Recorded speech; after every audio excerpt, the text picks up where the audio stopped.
headline sponsor, just in case you might have missed. I don't know whether people would have spotted that. Do you think?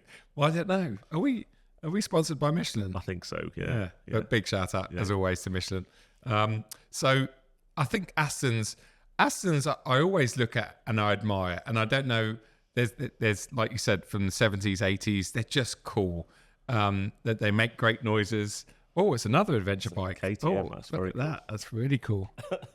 Nice helmet as well. Wait a second. No, it's not. That looks a bit like Baron's helmet, but it's not. That would be bizarre. So Aston's, they look cool. They sound cool. They've got that James Bond thing, which I think's always done them favours over the years. I've always thought, you turn up to, let's say, I don't know, Café de Paris in Monaco or something, or Hotel de Paris rather.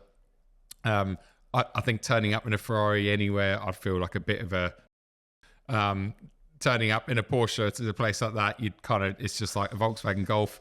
But turning up in an Aston to a place like that, or you're going to Buckingham Palace to get your OBE, or just somewhere, you turn up in an Aston and it's just cool. And I'm never, that doesn't change to me. That's about as cool as, but then it's would I ever own one?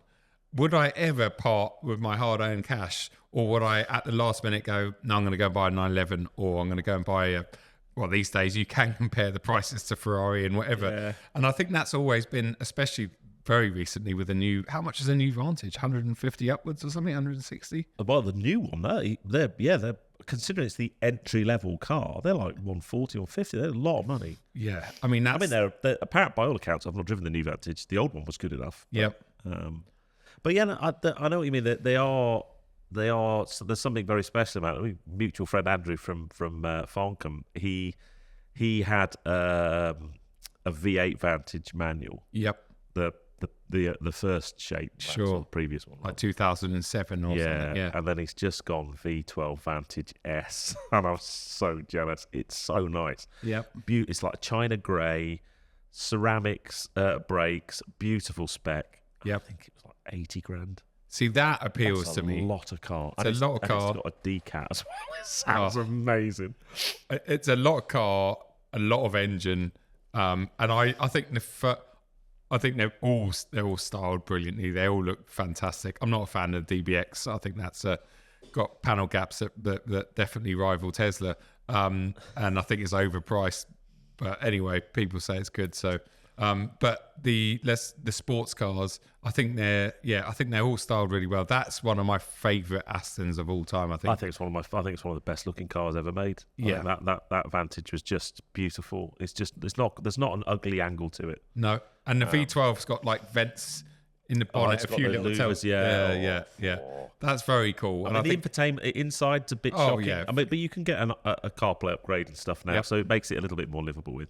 Yeah. Even though you and Becky did refer to it as a Fisher-Price roller skate in the last episode. Listen, Tim's one is Tim's GT8 is a bit like that. Yeah, I think I've GTA or a GT12. Have you driven a GT12? No, never. Mate. No, that looks amazing. Awesome. I'm sure. Listen, I've seen some other spec GT8s, and look, obviously Tim's a good friend of all of ours, and we've had him on the pod. He was one of the first people, which was great, and I'll hopefully get him back again. Yeah. I don't know after all these comments. I don't know. If you keep going, depends what you're about to say. No, but I think, and I'd say, over the years, Tim, some of his car choices and spec choices, let's face it, he's bought more supercars and high-end sports cars than you and I have had hot dinners probably, but so there's always going to be a few dud ones in there, and I think the GT8 for me, I was like, okay, bold, brave, but just not for me. Yeah. So here's the thing, though. So with this all-electric future, whether we agree with it or not, the one thing you can't deny is that it's there at the moment, and that's the way we're going. And the policymakers have made it so. Yeah. Where does that leave Aston? Because at the moment they don't have an electric. The only, I guess, unless you go Valkyrie, which is hybrid. Yeah. Here's your £3 million hybrid. Yeah. I really worry for Aston Martin for the longevity of them as a brand. I think at the moment they're sticking with V12 and V8 cars, and that's the way they're going. But I do, for a brand that is, we've just waxed lyrical about them for 5 minutes, and most of that was about the amazing sound and the amazing looks of the car. Well, if you take the sound away, for me, an Aston Martin, there's like 80% of the car is what noise it makes. And if it's an electric platform, it ain't going to make that noise. And that, I really do worry for them. Again, it's a similar problem to what we just talked about, Lotus.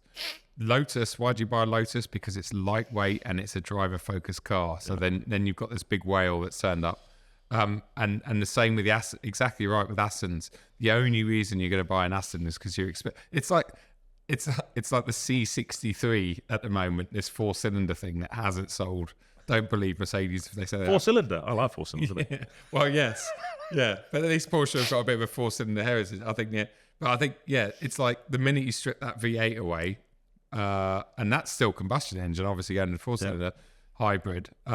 Nobody was interested, and I think it's going to be hard. But let's face it, Aston don't sell that many cars anyway.